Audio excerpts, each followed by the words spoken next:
OpenClaw is dead. Not because the idea failed, not because it was useless, and not because people stopped caring about AI agents. OpenClaw is dead because the biggest AI companies ripped out its best organs and transplanted them into their own products. But is it really? That's the main question I'm answering today. Because if you know what you're doing and you use it in the right way, OpenClaw is still one of the most important AI tools out there. So why the big AI labs copied it so fast? And who should still use OpenClaw today and who absolutely should not? AI, LINA, your human guide to Most people think AI is just a chatbot. You type, it answers, end of story. But the next step after chatbot AI is agent AI. That just means instead of only talking, the AI could also do things.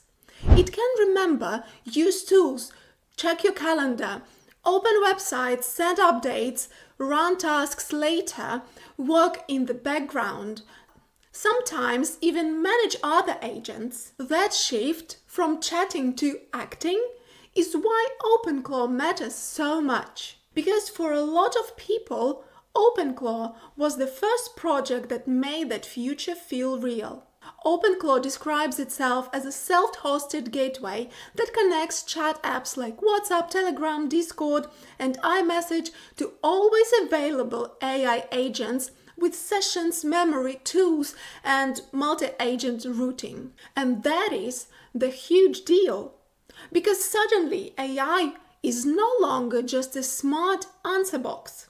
It started to look like a digital assistant or a digital operator, or if you want the simpler version, a digital worker you could text. OpenClaw also has the perfect internet origin story. It came from Peter Steinberger, a software founder, and started as a small experiment in late 2025. The project went viral after its November launch, passed 100,000 GitHub stars, and this number is still growing. Drew 2 million visitors in 1 week, and that Steinberger then joined OpenAI while OpenClaw stayed open source.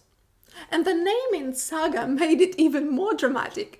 It moved through earlier names like Claudebot and Moldbot before landing on OpenClaw. So it already had speed, chaos, drama, and a founder story, which is basically catnip for the internet. And Steinberger's own post frames it as a very personal hacker-style project rather than a polished SaaS product from the day one. But here's the important part. The story is not why OpenClaw matters. The story got attention. The product idea created the hype. And that product idea was this. What if your AI assistant didn't live in a browser tab at all? What if it lived on your machine, stayed awake, replied on WhatsApp or Telegram, remembered context, opened tools, ran jobs on schedule, and actually did things for you? That's the OpenClaw dream. And later in this video, I'll break down the exact feature combo that made the whole industry copy it. OpenClaw is not just another AI app. It's more like an AI control center. Here's the easiest way to picture it. If ChatGPT is like talking to one smart person in one room, OpenClaw is like building a small office for AI workers. There's one central system in the middle, the gateway. Think of that as the front desk and manager. Messages come in from your apps. The gateway decides which agent handles them, which model should think about them, which tools the agent can use, and then it sends the result back to you. That's why OpenClaw feels different.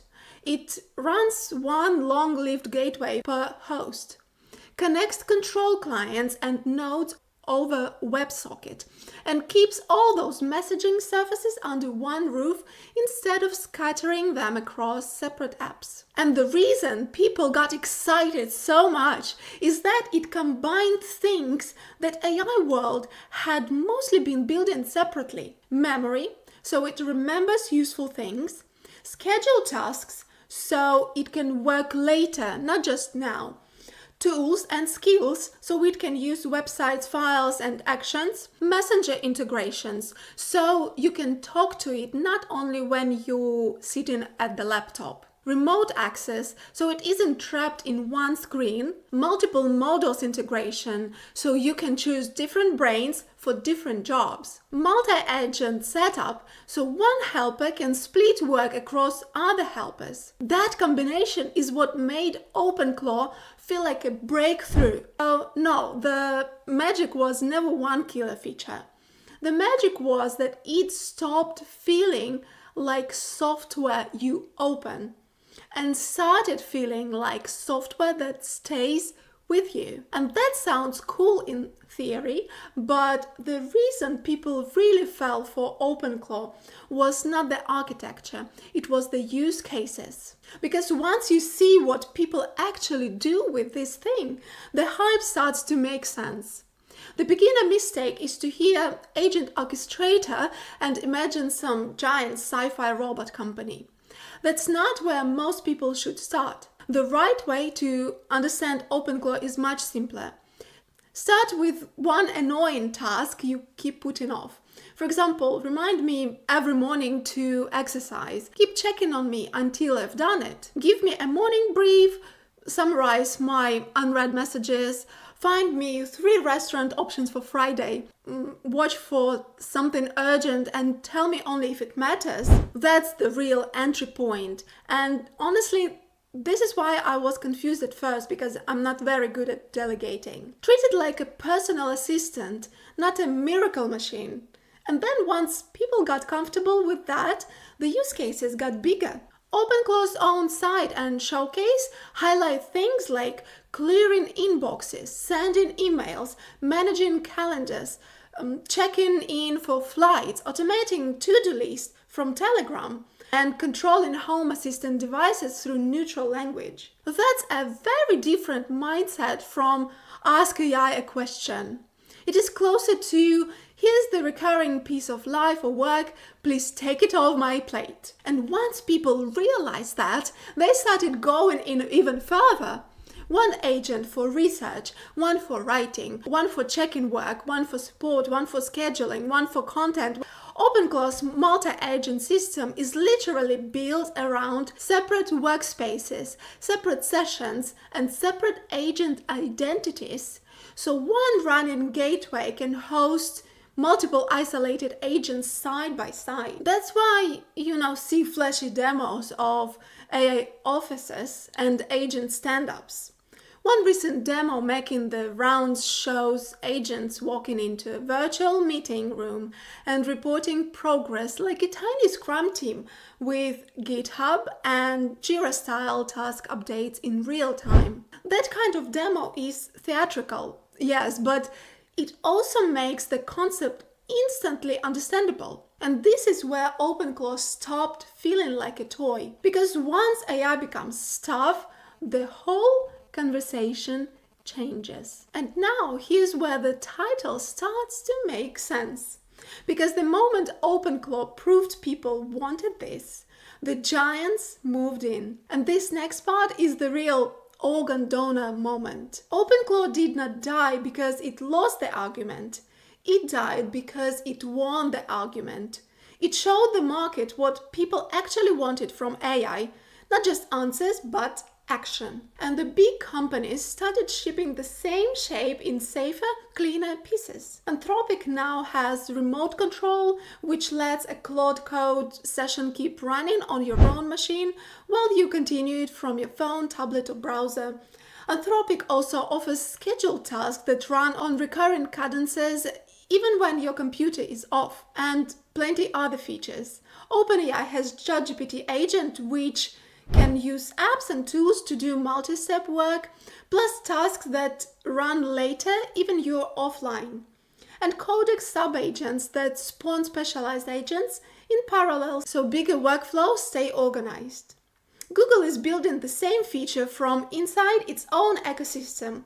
Gemini supports scheduled actions, broader connected app behavior across calendars, messaging, and mobile workflows. Perplexity is pushing connectors, local and remote NPCs, and computer-style task execution. Manus is probably the closest commercial cousin with scheduled task connectors, skills, and My Computer feature that lets the agent work directly with local files and tools. And these giants are shipping features every week. OpenClaw may have started the movement, but now everyone from Claude to Tencent has built their own version of the same agent feature.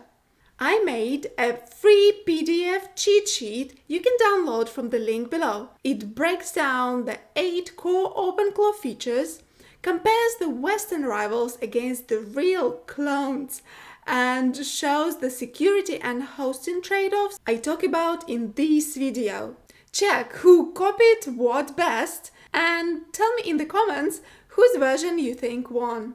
So when people ask, is OpenClaw dead? For mass market users, kind of yes, because the market for raw, risky, self-hosted agent chaos got squeezed by companies that already had distribution, design, support teams, and security team. OpenClaw proved the demand, but tech packaged it. That is the story. But this is also where we need to slow down. Because OpenClaw is not dangerous because it's evil. It's dangerous because it's powerful. If you give it access to your messages, files, browsers, accounts, API keys, or automations, you are giving a robot the keys to your digital house. And robots do not understand risk the way humans do. There are 3 big risks to explain. First, data leaks. If you set OpenClaw badly, private files, chat history, or API keys can leak. Second, bad skills. In OpenClaw, skills are like extra abilities. Useful, but also another place where bad or malicious code can enter. And it did enter. Out of over 13,000 community contributed tools in ClawHub, which is the primary public registry for OpenClaw skills, 373 were proven to be malicious. Also, this category falls under the next risk, prompt injection. That sounds technical, but the idea is simple. The AI reads some text from a website, email, or a message and gets tricked into treating that text like an instruction. So instead of following you, it follows the attacker. So if you try to outsmart the system and instead of installing the skill, you ask your OpenClaw to look at it and create the same or similar for you personally, you don't take into account that in some of the public skills, there can be a prompt injection, even if it just reads it. That's why easy install is not the same thing as safe to use. A good OpenClaw setup should be boring and paranoid. Dedicated accounts, limited permissions, private gateway access, sandboxing where possible, strong model choices for risky tool use, regular updates, and as little access as you can get away with. And if you're thinking, fine, I'll still run it, good. Because the next question is the one most people get wrong. Where do you host it? That choice changes almost everything. So there are 3 ways to host OpenClaw. First, laptop. And this is the easiest place to start. It already has your files. It is the fastest way to test whether OpenClaw even makes sense for you. So for trying it over a weekend, a laptop is fine. But for a real always-on assistant, it is the weakest option. Because laptops sleep, they close, they travel, they disconnect, they run out of battery. And if it's also your main personal machine, the risk is worse because now your experimental AI system is sitting right next to your real life. So laptop equals best for testing, worst for performance. The second, VPS or server. That was what I started with. But it was disappointing. The upside is obvious. It stays online. It's good for webhooks and messaging reachability, and it keeps the agent separate from your daily machine. But there are trade-offs. A VPS is less personal, less magical, usually more annoying for beginners. It adds recurring costs, and if you misconfigure remote access, you've just put a powerful agent on an internet-facing machine. I know, you probably saw bloggers recommending VPS more often than any other option, but they had a strong argument to do that. Those were the paid integrations. Critical thinking is crucial nowadays. My advice, don't trust, verify. So VPS equals best for uptime, not best for comfort and safety. And the third option, Mac Mini. Why so many people land on Mac Mini? It's local, always on, stable, and it feels like giving your assistant its own little home. OpenClaw's macOS companion app is built exactly for this kind of setup. It owns Apple permission prompts, can manage or attach to the gateway, and exposes Mac-only capabilities like notifications, screen recording, microphone, camera, automation, and system actions. That makes the Mac Mini the sweet spot for a lot of users. More reliable than a laptop, more personal than a VPS, and especially good if you live in the Apple ecosystem. I think Perplexity chose Mac Mini for hosting their personal computer because so many people have already bought it during the OpenClaw rush, but not everyone is happy about it. So they saw the opportunity. What do you think? But the downsides of Mac Mini are straightforward. You pay upfront for hardware. You're still limited by home power and internet, and you still have to secure it properly. So Mac Mini equals best personal home base. And the bonus fourth option, the underrated one, hybrid. Honestly, the most grown-up setup is often hybrid. Use a cheap VPS as the always online front door. Use a local Mac as the sensitive worker, and the way you get uptime for bots and messaging, use the local Mac as the sensitive worker. That way you get uptime for bots and messaging, but still keep the local machine magic for files, Apple tools, and private workflows. Which one did you choose? Let me know in the comments. So after all of that, here's the real question. If the big companies copied the best parts and the original is riskier, why would anyone still use OpenClaw? This is the best part that decides whether the title was just clickbait. Because the corporate tools still don't replace everything. OpenClaw still matters if you care about open source freedom, choosing your own models, using local models or privacy, running your own setup, connecting your own tools your own way, not depending completely on one company. That is still valuable. OpenClaw still positions itself exactly that way. Your assistant, your machine, your rules, with your own provider keys and your own infrastructure. It also matters for cost. One of the easiest ways to burn money with agent systems is using the smartest, most expensive models for every tiny task. That is overkill. A simple daily summary doesn't need your best model. A rough first pass on research often doesn't need your best model. The smart setup is cheap or local models for routine work, stronger models for the final check, important writing, coding, or strategy. So no, OpenClaw is not dead if you use it deliberately. It is just no longer the only place where this future exists. So who should actually use OpenClaw? If you're a beginner and you mainly want convenience, use the big platforms. If you want easier onboarding, more safety rails, less setup pain, and fewer ways to accidentally nuke your digital life, the major companies are the better choice for now. But if you're more advanced, if you want control, your own model stack, local privacy, open source flexibility, and you understand the risks, OpenClaw is still deeply interesting. That is the real answer. OpenClaw is no longer the mass market winner, but it is still one of the clearest examples of where AI is going. OpenClaw didn't become the final mainstream product. It became something else. It became the blueprint. It was the weird, risky open source project that showed the whole industry what people actually wanted. Not just an AI that talks, an AI that remembers, acts, schedules, connects, and works for you. So yes, OpenClaw is kind of dead as a center of hype, dead as the safest recommendation, but definitely not dead for the people who still want real control. Because now its organs are everywhere.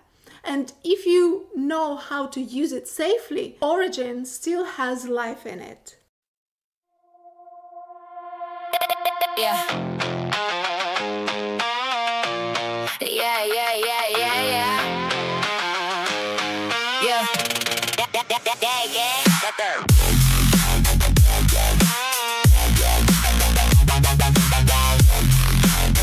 Yeah, yeah. 1 hour of coding, a weekend project starts. Peter gave the agent its mechanical hearts. It went viral on GitHub, 100,000 stars. Breaking down the walls in the corporate bars. It lives on your hardware, your machine, your rules. A self-hosted power for the new age of tools. It's not just a chatbot in a browser tab. It's a digital worker, a life-changing grab. Through Discord or Telegram, it answers your call. A gateway for agents that can do it all. It uses an agentic loop. Think, act, and repeat. Connecting your accounts makes the setup complete. It cleans up your inbox and schedules your day, taking the annoying tasks and clearing them away. But hosting is tricky, don't just use your laptop. If the lid closes down, the automations will stop. It's not just a chatbot in the browser tab. It's a digital worker, a life-changing grab. Through Discord or Telegram, it answers your call. A gateway for agents that can do it all. It's on the peak of the hype and the fame. In the world of AI will never be the same. It's your machine, your rules, and your day. That's the power of the OpenClaw way. It's not just a chatbot in the browser tab.